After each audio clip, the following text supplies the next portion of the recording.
Voilà.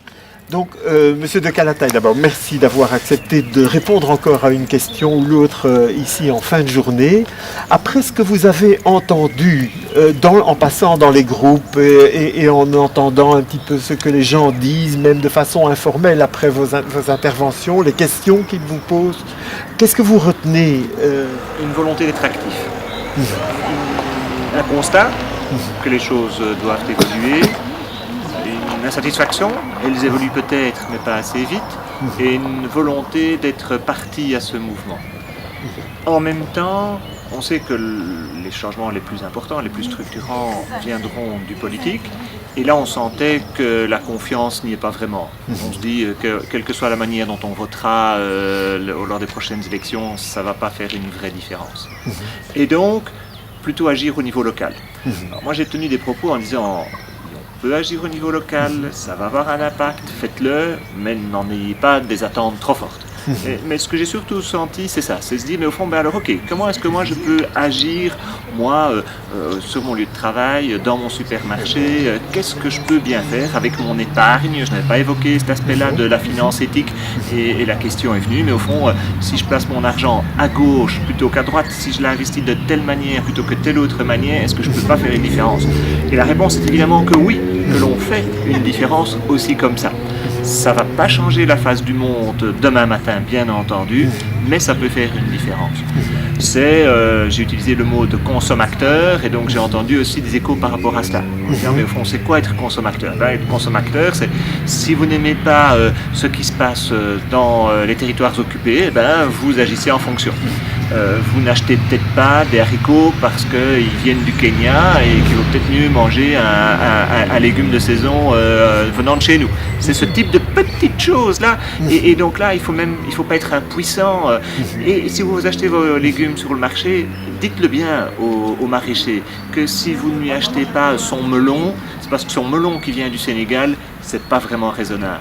Et qu'il vaut mieux aujourd'hui, en plein hiver, manger autre chose, une bonne pomme, plutôt qu'un melon du Sénégal. Merci, Monsieur de Calataï. Avec grand plaisir. Voilà. Oui, je crois qu'il y avait pas mal de gens qui étaient surpris par le caractère assez rude de la vie politique et donc l'impossibilité à première vue de changer les structures de particratie. Bon, je crains que c'est la réalité, mais en même temps, il se disait qu'il fallait faire quelque chose. Et donc, il fallait s'organiser, qu'il y a toujours des associations, par exemple, des groupes, même des universités qui peuvent réfléchir et qui peuvent faire des projets qui dépassent aussi la longueur d'une période gouvernementale ou parlementaire. Et donc voilà, je crois que là se situe un peu l'avenir. Donc d'abord il faut